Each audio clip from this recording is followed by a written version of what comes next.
Sir Chiranjeevi గారు జనసేనని own చేసుకోవడం మంచిదా చెడుదా అంటే మీరేం మాట్లాడతారు సార్? చిరంజీవి గారు జనసేన ఓన్ చేసుకోవడం మంచిదే కదా!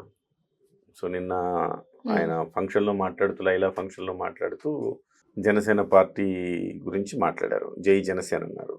సో, ఓన్ చేసుకోవటం మంచిదే. ఎందుకు మంచిదంటే ఇవాళ చిరంజీవి అభిమానులు పూర్తిగా చిరంజీవికి ఒక అభిమానుల సెక్టర్ ఉంది. అంటే 50+ వాళ్ళు ఎక్కువగా చిరంజీవికి అవును అభిమానులుగా సార్. ఉంటారు. 50 లోపోళ్ళు జనసేన పవన్ కళ్యాణ్ కళ్యాణ్ గారి గారికి అభిమానులుగా అభిమానులుగా ఉంటారు. ఉంటారు. అవును సార్. ఇప్పటికీ ఒక రకంగా చెప్పాలంటే జనసేన పార్టీలో చిరంజీవి గారి అభిమానులది కొంతమందిలో కొన్ని భిన్నాభిప్రాయాలు కూడా ఉన్నాయి.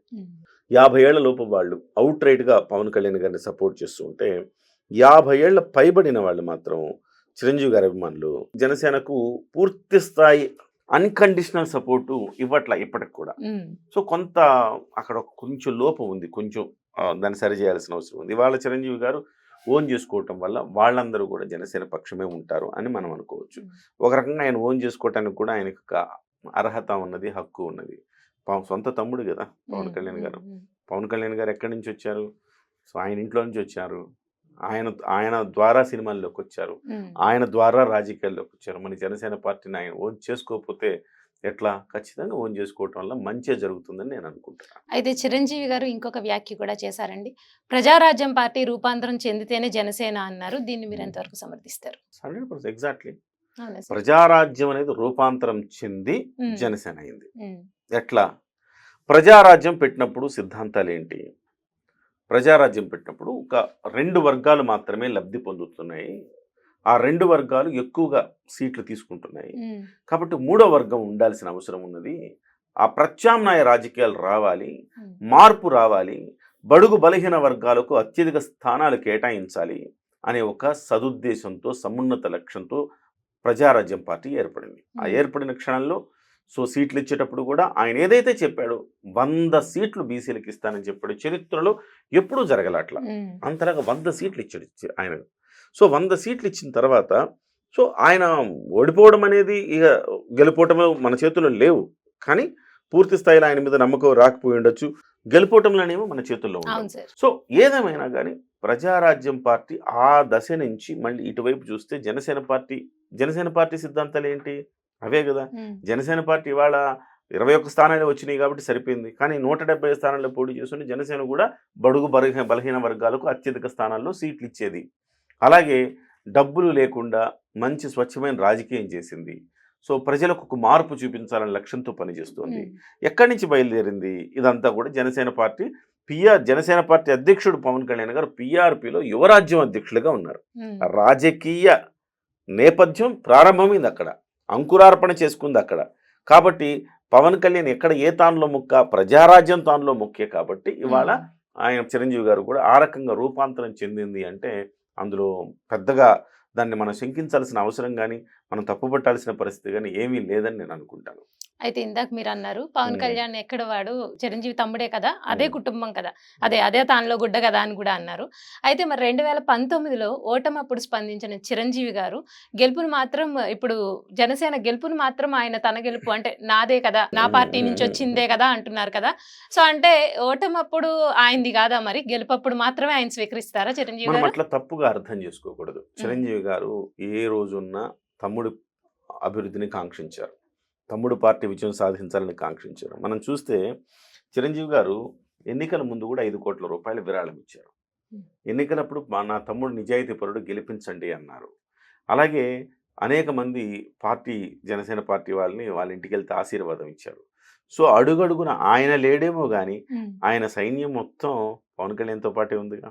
తమ్ముడు నాగబాబు గారు వాళ్ళ ఫ్యామిలీ మొత్తం పిఠాపురంలో తిరిగిందిగా. అలాగే సురేఖమ్మ గారు, వాళ్ళ అబ్బాయి రామ్ చరణ్ గారు. సో ఇట్లా ఎవరు లేరు, అందరూ ఆయన సైన్యం, ఆయన ఒక్కడ తప్ప ఆయన సైన్యం మొత్తం పవన్ కళ్యాణ్ గారితోనే ఉంది. మరి ఆయన ఎందుకు రాలేదు అంటే ఆయన రాకూడదు కాబట్టి రాలేదు. వాస్తవానికి నా ఉనికి తమ్ముడికి నష్టం చేస్తుందేమో అన్న ఒక బాధతోటి, భయంతో ఆయన రాలేదని చెప్పాలి. ఎందుకు నష్టం చేస్తుందంటే ప్రజారాజ్యం పార్టీని పెట్టారు. ఎన్నో ఆశలతో, ఆకాంక్షలతో 70 లక్షల మంది ఓటేశారు. కానీ ఈ రొచ్చు రాజకీయాల్లో ఉచ్చులో పడి ఆయన అనవసరంగా మనము తప్పుడు వాళ్ళం అయిపోతున్నాము, అందరివాడిగా ఉండేవాళ్ళం కాస్త ఇలా తయారైంది ఈ పరిస్థితి అనుకొని కొంత బాధాతప్త హృదయంతో పక్కన వాళ్ళు వృద్ధ జంబూకాలు కొన్ని చెప్పిన సలహాలు విని ప్రభావితమయ్యి దీన్ని ఇంకా నిజంగానే మనం చేయలేమా అనుకొని ఆ పార్టీని విలీనం చేశాడు. అది ఒక మైనస్ అని చెప్పాలి. ప్రతి పార్టీ జీరోతో మొదలవుతుంది, కానీ జనసేన పార్టీ మైనస్తో మొదలైంది. ఆ మైనస్తో మొదలవడం అంటే ఈ విలీన ప్రక్రియ వల్ల మైనస్కి వెళ్ళింది. మెగా ఫ్యామిలీ నుంచి వస్తున్న పవన్ కళ్యాణ్ గారికి ప్లస్ కాకపోగా మైనస్ అయింది. ఆ మైనస్ నుంచి పార్టీని జీరోకి తీసుకొచ్చి జీరో నుంచి ఇవాళ 100%కి తీసుకొచ్చాడు స్ట్రైక్ రేట్ తోటి. సో అలాంటప్పుడు చిరంజీవి గారు ఏమాత్రం ఎంటర్ అయినా కానీ అది నెగిటివ్ ఇంప్రెషన్ వస్తుంది కదా. ఆ రోజు అన్నయ్య పార్టీని విలీనం చేశాడు, మళ్ళీ వచ్చాడు అన్నయ్య పార్టీకి మద్దతుగా జనసేనకి, మళ్ళీ దీన్ని కూడా విలీనం చేస్తారా అనే మాటలు ఇప్పటికే కొంతమంది అది ఆ కూతలు కూస్తున్నారు.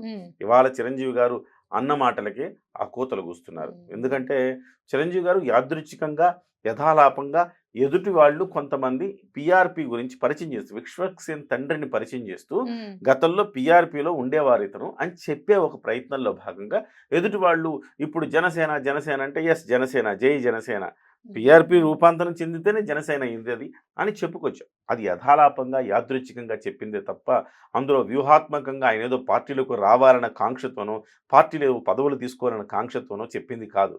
ఆయన చూడని ఏమున్నాయి ఫణి గారు. సో గంజి నుంచి బెంజి దాకా చూశారు. సో కింది స్థాయి నుంచి సినిమా నటుడి దగ్గర నుంచి కేంద్ర మంత్రి వరకు చూశారు. ఆయన చూడని ఏమున్నాయి? ఆయన చూడని పదవులా, ఆయన చెయ్యని పదవులా చెప్పండి. కాబట్టి ఒక ముఖ్యమంత్రి అనేది మిగిలిపోయింది. అది డెఫినెట్గా అది అందని ద్రాక్షగానే మిగిలిపోయే అవకాశం ఉంది. ఎందుకంటే ఆయన రాజకీయాల నుంచి వెళ్ళిపోయారు కాబట్టి. సో ఇవాళ ఆయన అనేక సేవా కార్యక్రమాలు చేస్తున్నారు. ఎవరికైనా ఆయన ఏంటని చెప్పాలంటే ఆయన సినిమా గురించి ఎంత చెప్తామో ఆయన సేవా కార్యక్రమాల గురించి అంత చెప్తాం. చెంప చెళ్ళు మనిపించేలాగా సమాధానం చెప్పొచ్చు ఎవరైనా కానీ. ఎందుకంటే అన్ని సేవా కార్యక్రమాలు చేశారు. ఇవాళ కరోనా వస్తే ఏ రాష్ట్ర ప్రభుత్వం చేయని విధంగా, నిజం చెప్పాలంటే ఆనాడు ప్రతిపక్షాలుగా ఉన్న వాళ్ళు చేయని విధంగా 40 ఆక్సిజన్ సెంటర్లు ఆయన పెట్టారు.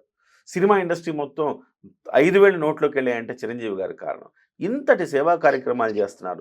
దాదాపుగా 30 ఏళ్ల నుంచి బ్లడ్ బ్యాంక్ పెట్టి, ఐ బ్యాంక్ పెట్టి సేవా కార్యక్రమాలు చేస్తూ ఉన్నారు. అనేక మందిని మీరు పెడితే బ్లడ్ బ్యాంకు వచ్చి రక్తదానం ఇస్తారా, నేను పెడితే ఇస్తారా చెప్పండి ఫణి కుమార్ గారు. ఆయన పెట్టారు కాబట్టి చిరంజీవి గారి పిలుపు మేరకు అనేక మంది వచ్చి రక్తదానం చేస్తున్నారు. సో ఎంతమందిని నడిపిస్తున్నాడు, ఎంతమందిని ఇన్స్పైర్ చేశాడు, ఎన్ని ప్రాణాలు కాపాడాడు, ఎంత సేవా కార్యక్రమాలు చేస్తున్నాడు. ఆయన గురించి మాట్లాడేంత శక్తి సామర్థ్యాలు, అంత అర్హతలు ఇవాళ ఉన్న పిల్ల కుంకలకి పిచ్చి కుంకలకు ఉన్నాయా చెప్పండి. సో ఇవాళ ఏదో వెర్రి కూతురంతా కూస్తూ ఉన్నారు. సో చిరంజీవి గారు మాట్లాడేశారు. సో కొన్ని ఛానల్లో కూర్చొని మాట్లాడుతున్నారు. జర్నలిస్టులు అని చెప్పుకునే వాళ్ళు కూడా మాట్లాడుతున్నారు. సో అంటే ఆయన ఏదో వచ్చేసాడు, రాజకీయాల్లోకి వచ్చేస్తున్నాడు, కావాలని చేస్తున్నాడు, మళ్ళీ జనసేన పార్టీలోకి ఎంట్రీ కోసం ఈ వ్యాఖ్యలు మాట్లాడుతున్నాడు, మళ్ళీ వచ్చి ఆయన కూడా ఏదో కేంద్ర మంత్రి పదవి తీసేసుకుంటాడు, ఆయన ఏదో బాగుకునేస్తాడు, ఆయన ఏదో ముఖ్యమంత్రి అవ్వాలనుకుంటున్నాడు, ఆయన విలీనం చేసే పార్టీని మళ్ళీ ఎట్లా వస్తాడు, ఆయన ఏవేవో కూతలు కూస్తున్నారు. ఆయనకి ఏం అవసరం అండి? సినిమా పెద్దగా ఇస్తానంటే కూడా పెద్దగా వద్దు, నేను బిడ్డగా ఉంటానయ్యా అన్నవాడు ఇవాళ ప్రశాంతంగా ఒక సంపూర్ణమైన జీవితాన్ని జీవిస్తున్నాడు, సంతృప్తికరమైన జీవితాన్ని జీవిస్తున్నాడు. ఎక్కడైతే పోగొట్టుకున్నాడో రాజకీయాల్లో, అక్కడ రాజకీయాల్లో తమ్ముడు ద్వారా మళ్ళీ 100% స్ట్రైక్ రేట్తో విజయం సాధించి తమ్ముడు తన విజయాన్ని ఆయన కాళ్ళ కింద పెట్టాడు, కాళ్ళ దగ్గర పెట్టాడు. అలాంటి గొప్ప తమ్ముడిని కలిగి ఉన్నాడు, గ్లోబల్ స్టార్ లాంటి కొడుకుని కలిగి ఉన్నాడు. ఇంకా ఆయనకు కావాల్సింది ఏముందండి? సో వీళ్ళంతా పిల్ల బచ్చాలు మాట్లాడుతూ ఉంటారు కానీ బట్ నేను ఒకటే అంటున్నాను, ఆయన డెఫినెట్గా ఆయన చెప్పిన మాట వాస్తవం, 100% వాస్తవం. సో ప్రజారాజ్యం రూపాంతరం చెంది ఇవాళ జనసేన పార్టీ అయింది. ఆ సిద్ధాంతాలను పుణికిపుచ్చుకొని ఇవాళ జనసేన పార్టీ ముందుకు వెళుతూ ఉంది. పవన్ కళ్యాణ్ అనే వ్యక్తి అన్నయ్య భావజాలం నుంచి తాను ఇన్స్పైర్ అయ్యి ఇవాళ పార్టీని నడుపుతా ఉన్నాడు. కొన్ని లక్షల మంది, కోట్ల మంది ఇవాళ చాలామందికి అనుకుంటున్నారేమో ఆంధ్రప్రదేశ్లో 21 సీట్లు ఏదో తెలుగుదేశం పార్టీ మద్దతు ఉంది కాబట్టి వచ్చాయని. ఆయన మద్దతు ఉంది కాబట్టి తెలుగుదేశం పార్టీకి అన్ని సీట్లు వచ్చినాయి, బీజేపీకి అన్ని సీట్లు వచ్చినాయి, రాష్ట్రంలో ప్రభుత్వం వచ్చింది, కేంద్రంలో ప్రభుత్వం వచ్చింది. సో ఇవన్నీ అయింది అంటే కేవలం పవన్ కళ్యాణ్ గారు ఒకడే. ఆయన క్యారెక్టర్ ముఖ్యం. ఆయన క్యారెక్టర్ ఉన్న వ్యక్తి కాబట్టే ఆయనకి ఇవాళ రాజకీయాల్లో పొలిటికల్ ఫ్యాన్ బేస్ దేశవ్యాప్తంగా ఏర్పడుతూ ఉంది. ఇవాళ రాష్ట్రంలో కాదండి, దేశవ్యాప్తంగా పొలిటికల్ ఫ్యాన్ బేస్ ఏర్పడుతూ ఉంది పవన్ కళ్యాణ్ గారికి. సో ఢిల్లీ వెళ్ళండి, మహారాష్ట్ర వెళ్ళండి, లేకపోతే తమిళనాడు వెళ్ళండి, కర్ణాటక వెళ్ళండి, కేరళ వెళ్ళండి, ఎక్కడికి వెళ్ళినా ఆయనకంటూ ఒక పొలిటికల్ బేస్ ఏర్పడుతూ ఉంది. కాబట్టి అనవసరంగా దీన్ని వివాదాల్లోకి లాగి ఆయనేదో ఆశించి ఆయనేదో మాట్లాడాడని చిరంజీవి గారిని నిందించడం అనేది కరెక్ట్ కానే కాదు. యథాలాపంగా యాదృచ్ఛికంగా మేమంతా ఒకటే, నేను నా ఉమ్, తమ్ముడు ఎవరమైనా ఒకటే అనే ఒక భావనలో చెప్పాడే తప్ప దాన్ని చిలువలు పలువలు చేయటం అనేది సరికాదు ఇది. కాబట్టి ఆయన చెప్పిన మాటలు వాస్తవాలే, బట్